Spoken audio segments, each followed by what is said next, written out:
سلامونه، ستړي مشئ او ډیر ښه راغلی. ولسمشر ما وژلی. د دې کتاب لیکوال آرش ننګیال دی.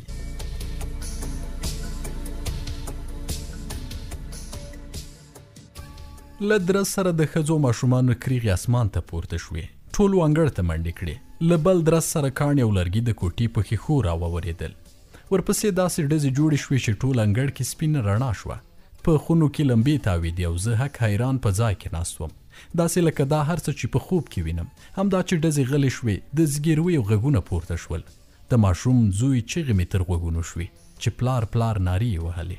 خونې نه مې د باندې منډه کړه چې ناڅاپه مې د بهرنیو پوځونو چیغې او شور تر غوږ شو. له چیغو سره په ما ضربې شروع شوې. له ډزو سره مې ځان بیرته شاته ګزار کړ. پوه شوم چې بهرني عسکر کور ته راغلي دي. په وجود کې مې څو ځایه د سخت درد احساس کاوه. اوږې ته مې پام شو، لکه چې نه وینې ترې راخوټېدې. سترګې مې پټې پټې کېدلې. بهرني عسکر مې شاوخوا ولاړ و، خو ډېر تت راته ښکارېدل. ما وی چې وروستۍ سلګۍ مې دي. په زړه کې مې کلمه وویل او په سترګو مې تیاره زوروره شوه. زړه کې لږ لږ بیدار وم. په ځان پوه شوم چې لا ژوندی یم. د سترګو پرانیستلو کوښښ مې وکړ.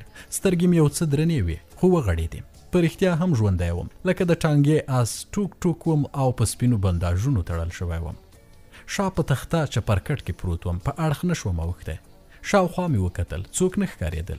د پاڅېدو کوښښ مې وکړ، خو توان یې راکې نه و. د تېرې شپې یادونه مې سترګو ته کېدل. زامن، لوڼې، مور، پلار، میرمن او خور ټول مې زړه کې وګرځېدل. زه چیرته یم؟ چا راوستی یم؟ ولې؟ د دې پوښتنو ځوابونه مې اورېدل غوښتل.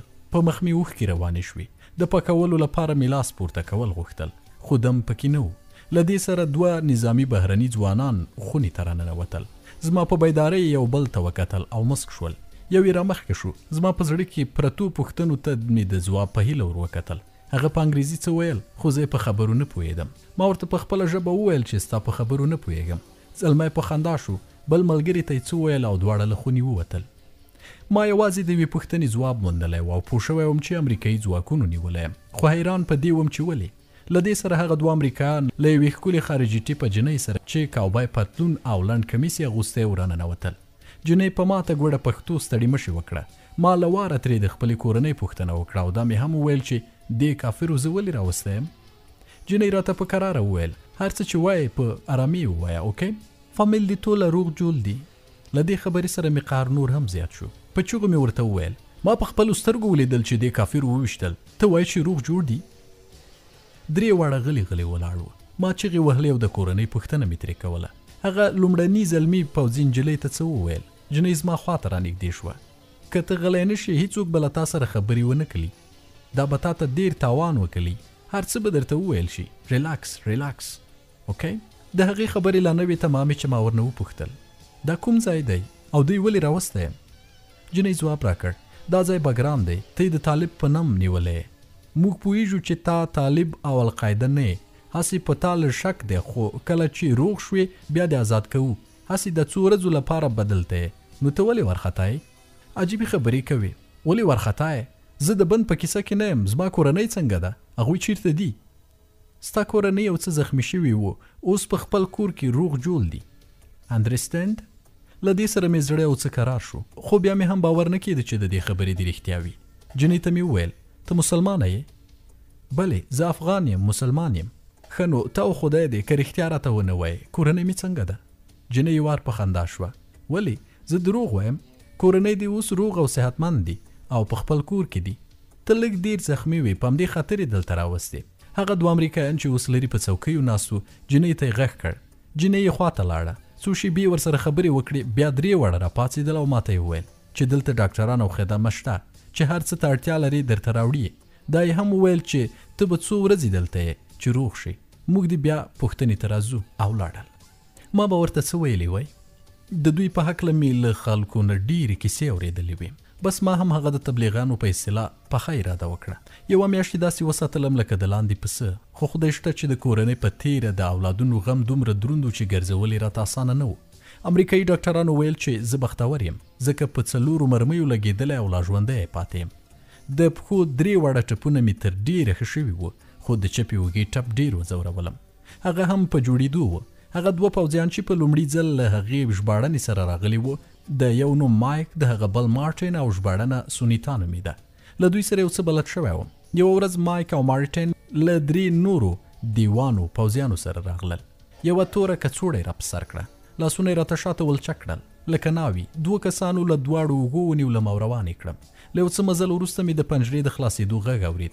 په لاره کې سره ډونګېدل، خو زه یې په خبرو نه پوهېدم. څو شېبې وروسته یې زما له سره کڅوړه لرې کړه. زه وارخطا او په غوسه وم. ما په خپله ژبه په زوره کنځلې وکړې. هغوی یوه دیکه راکړه او دروازه یې راپسې بنده کړه. اوس زه په یو وړوکې 2 متره کوټه کې چې یو وړوکی روشندان یې په چت کې درلود بندي شوم. د خونې لوړ سیمټي دیوالونه سپین رنګ شوي وو. په وره کې راته یوه وړه کړکۍ ښکاره شوه، خو بنده وه. یو جاینماز، یوه کمپله، یو بالښت، یو توشک او یو بوتله معدني اوبه پرتې وې. الله پاک انسان ته داسې غم او ستونزې نه ورکوي چې د زغم او وړلو توان یې ونه لري، ځکه له غم سره زغم هم ورکوي. که نه څوک د چا له غمه مړ شوی دی. له څو ورځو وروسته یو سهار زما د خونې ور خلاص شو. 2 توریان او یوه تکه سپینه نجلۍ له خونې بهر ولاړ وو. هغه یو یې راننوت، کڅوړه یې را په سر کړه، لاسونو پښو کې ولچک او زولنې را واچولې. بیا یې له خرګونو ونیولم او روان شو. هیڅ نه پوهېدم چې چیرته مې وړي، څه ډول ځای دی.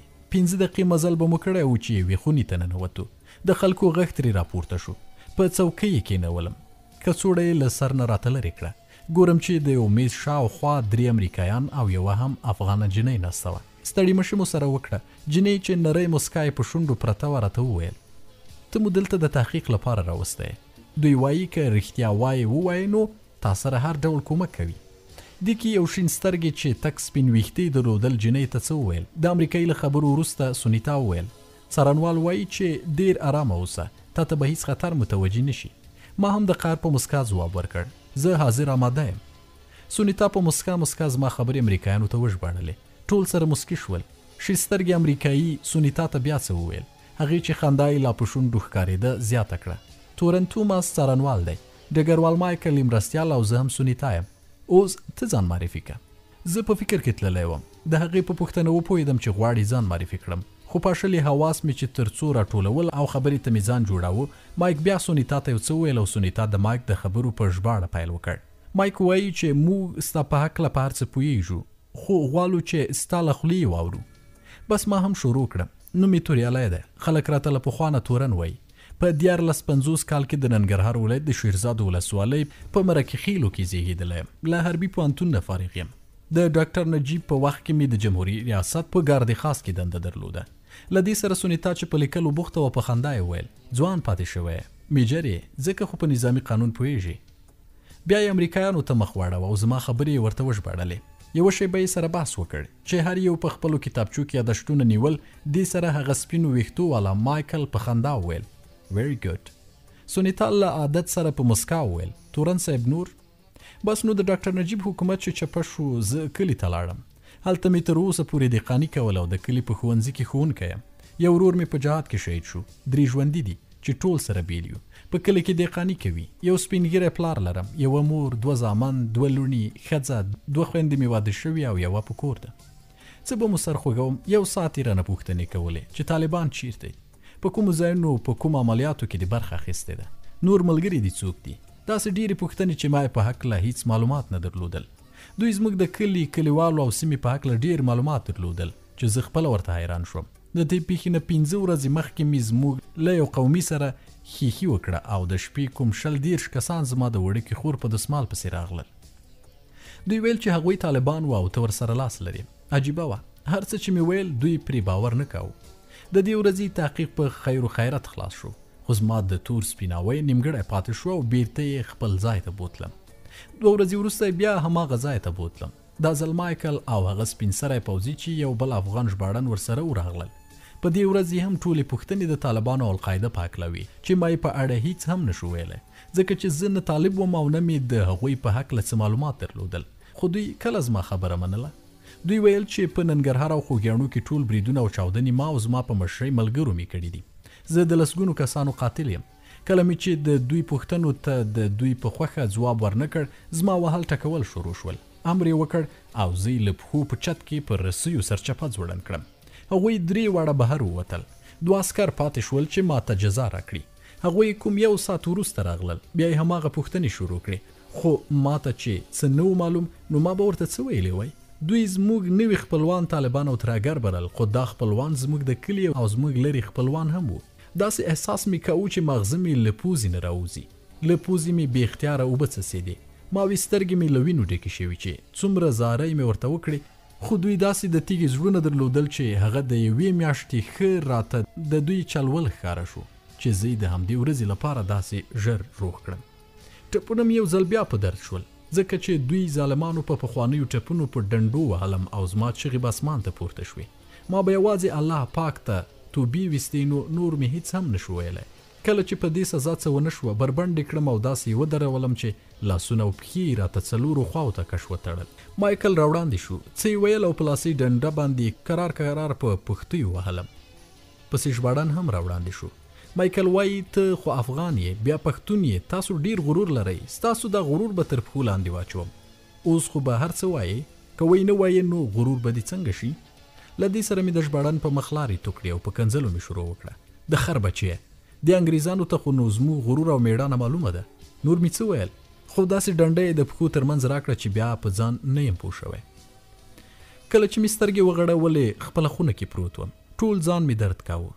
د کورنۍ غم مې له یاده ووت، اوس په خپل غم کې ډوب شوم. که غوښې یې راته په امبورش کولې وای دومره نه خفه کېدم لکه زه چې بې عزته کړم.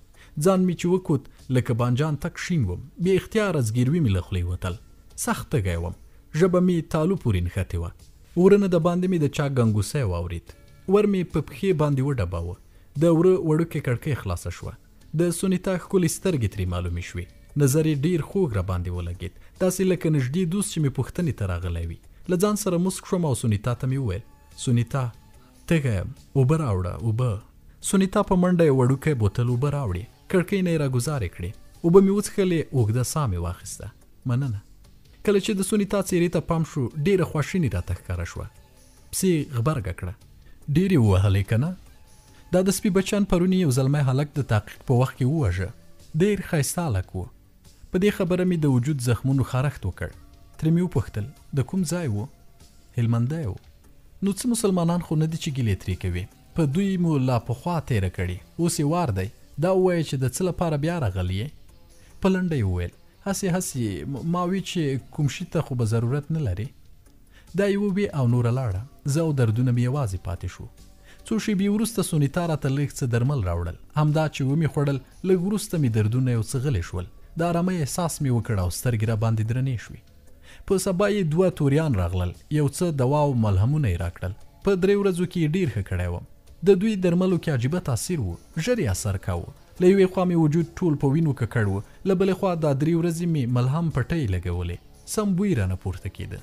زړه مې ورته سخت په تنګ و. له ویرې مې د لامبلو او ځان مینځلو غوښتنه نه کوله، ځکه ویره مې کېده چې وایي به روغ شوی یم، بیا به را باندې وهلو چلونه زده کوي. تر سبا مې هیڅ غږ ونه کړ. دوی بلا وهلي له پاکوالي سره ډېره مینه لري، ځکه خو یې زندان او زندانیان هم پاک ساتل. د سهار له چای سره سونیتا له یوې نوې ښځې سره چې په نظامي جامو کې ورغله. د وره له خلاصولو سره یو پوځي خونې ته راغی، لاسونه یې راوتړل. پسې هغه مېرمنه راغله، د ښځې سپېږمې منجۍ شوې. پوه شوم چې بوی دې ته هم ورسید. سونیتا مې پوهه کړه چې دا څو ورځې مې ځان په ملهم غوړ کړی، خو وینځلی مې نه دی، ځکه خو مې اتاق د ملهم بوی کوي. ښځې ته یې خبرې ترجمه کړې. هغې امر وکړ چې ما ژر حمام ته بوځي. زه حمام ته ننوتم او ځان مې ووینځه. د بندیانو پاکې جامې یې راکړې. وجود مې سپک شو. کله چې بیرته خپلې خونې ته راوستم ګورم چې خونه یې هم پاکه کړې وه. د اودس د ماتېدو لپاره به مې کله کله ټوله ورځ خوب نه کاوه. په 24 ساعتونو کې به یې سهار او ماسپین تشناب ته پرېښودم. ډېر ځلې به مې په تیمم لمونځ کول. د مازدیګر په لمانځه ولاړ وم چې زما د خونې ور خلاص شو. پوه شوم چې سونیتا او هغه بله ښځه دي. زه یې چې په لمانځه ولیدم بیرته شاته شول. دعا مې چې خلاصه کړه ور مې وډباوه، خو پوښتنه را سره دا وه چې دا ښځه په ما څه کوي. سونیتا او 2 نور پوځیان له خونې د باندې ودرېدل او هغه پوځي ښځه خونې ته راوړاندې شوه. له وړوکي چرمي بیګ نه یې د ډاکټرانو سامان راویست. د فشار اله مې چې ولیدله لږ څه ډاډه شوم. ښه یې معاینه کړم، نسخه یې ولیکله. په ټوکه مې ورته وویل همداسې ښه یم، وهلو ته مې جوړوئ؟ هسې مې بیا هم تحقیق ته بیایي. امریکایي ښځې سر د نه پوهېدو په معنا وښوروه. سونیتا ورته زما خبرې ترجمه کړې. ښځه له خندا شنه شوه. بیا یې څه وویل چې سونیتا یې خبرې داسې ترجمه کړې. وارل وایي چې ستاسو لپاره دا سزا هم کمه ده. تاسو تل درواغ وایي، تاسو چې ماشومان او ښځې وژنئ زړه مو درد نه کوي؟ تاسو قاتلین یاستئ. له دې سره مې بې اختیاره ښځې ته یو عسکري څپېړه ورکړه. څومره زور چې راکې و پښې مخ مې په څپېړه ووهله. له څپېړې سره یوه چیغه له خولې ووته. شاته یې ځان وغورځوه او د خونې له وره سره یې اوږه په درز ولګېده. له دې سره له خونې د باندې شورماشور جوړ شو. عسکر چې له خونې د باندې بتل ولاړ و په ټوپکو کې یې مرمۍ تېرې کړې او زما خواته یې رامنډې کړې. عسکرو ښځه د باندې وویسته او په ما پسې ور بند کړ. له ډېره قهره مې ټول وجود رپېده. زړه مې په کنځلو ښه تش کړ. ورسره مې د ښې جانانه سزا تمه هم درلوده، خو سبا پورې نه د درملو درک معلوم شو او نه هم زما د سزا. نه پوهېږم د شپې څو بجې به وي چې ور خلاص شو. کڅوړه یې را پر سر کړه. له یو څه مزل وروسته یې په زینو کوز کړم. پوه شوم چې ښکته یې روان کړی یم. د یوې خونې د ور خلاصېدو غږ مې واورېد. 2-3 قدمه د کوټې منځ ته ورغلو. په یوه څوکۍ یې وتړلم او له سر نه یې راته کڅوړه لرې کړه. ګورم هماغه ښځه ده چې ما په څپېړه وهلې وه. ما ته مخامخ د میز شاته په څوکۍ ناسته وه. په میز د سګرټو ډبی، یو لایټر، د شرابو 2 بوتلونه او 3-4 پلاستیکي ګیلاسونه ایښي وو. ښځې سپینه زیرپیراني اغوستې وه چې سینې یې ترې بوټي بوټي راوتې وې. په خونه کې اندامور پوځیان چې نیمه تورې څېرې وې هم په څوکیو ناست وو. دا ځل ژباړن پکې نه وو. کړتې پړتې ډېرې کولې. پیکونه یې سره وجنګول. ښځې بوتل راپورته کړ او زما خواته را روانه شوه. نیکر یې اغوستی وو. سپینو غوښنو ورنونو یې سمه ځلا کوله، داسې چې په شونډو یې مسکا خوره وه او خوله یې یوې خواته کږه نیولې وه. په پلاستیکي ګیلاس کې شراب واچول. بیا یې ماته په خندا راوړاندې کړل. ما ترې مخ واړاوه. بیا یې راوړاندې کړل. څه یې وویل؟ ټولو په کړس کړس وخندل. سره د دې چې په څوکۍ ښه کلک تړل شوی وم، 2 نورو پوځیانو هم کلک کړم او ښځې راته د شرابو بوتل په خوله راومنډه. پوزه یې راته په ګوتو بنده کړه. ما ساه اخیسته او د هغه د زهرو ګوټ مې له مرۍ تېر شو. کرار کرار یې نیم بوتل را باندې وڅښه. ما به نور څه کړي وای؟ د زور وهل او د کمزوري کنځا. ما کنځلې کولې او هغوی خندل. ورو ورو مې ژبه درنېده. سر مې ګنګ شو. څو شېبې وروسته به چې د دوی وار را باندې ولګېده یو ټکان به مې وخوړ، خو په درد بیا نه پوهېدم. کله کله به ګزار دومره دروند و چې ټوله نشه به مې وتښتېده، خو وروسته به بیا هم په ځان نه پوهېدم. نه یم خبر چې څه وخت به و چې دردونو راویښ کړم. له غټې ګوتې نیولې تر ویښتو پورې ټول درد او درد. نور کله به یې 2-3 وخته اوبه ډوډۍ راته راوړه، خو اوس چې ما شاوخوا وکتل هیڅ هم نه و. دا ځل یې پوره 3 ورځې نه اوبه نه ډوډۍ او نه هم دارو درمل راکړل او نه هم د تیر ځل په شان سونیتا راغله. په 4مه ورځ په زړه کې ژوندی وم. نور لکه مړی پروت وم. د خبرو توان هم راکې نه و او نه هم خوځېدلی شوم. زه د دوا دارو په تمه وم، خو دوی ظالمانو په همدې ورځ مازدیګر مهال یې بیا له خونې وویستم. د امریکایانو یو ډول خاصه سزا یې راکړه. دا سزا داسې و چې ستونې ستاغې څملولم. په مخ باندې یې راته یو پلاستیک وغوړاوه. له پاسه یې را باندې د اوبو یو غټ پایپ را خوشې کړ. ما داسې احساس کوو چې په سیند کې مخ په ښکته روان یم او ډوبېږم، خو ساه مې نه وځي. ما وې که زړه مې وچاود. څو شېبې را باندې لکه کال تېرې شوې او له څو شېبې وروسته اوبه را باندې بندې شوې او رایوستم. ما داسې فکر کاوه لکه چا چې د سیند له تل نه رایستلی یم. دوی ما نه زما د کسانو په اړه پوښتنې کولې. ما ته یې ویل چې تاسو ته وسله څوک درکوي؟ خو که ما په کور کې وسله درلودای په هماغه ځای کې مې ورسره ډزوله. دا سزا یې څو ځله نور هم تکرار کړه چې په بدن کې مې هیڅ شیمه پاتې نه شوه. له دې سزا وروسته زما په تحقیق کې د دوی لپاره کوم پرمختګ رامنځته نه شو. له تحقیق وروسته را باندې تبه راغله او بدن مې داسې مړ شو چې له ځایه هم نشوم پاڅېدلی. له دې ځایه بیا هغې لعنتي خونې ته راوستم. بس هر ځل تحقیق مې له وهلو ډبولو تش نه و.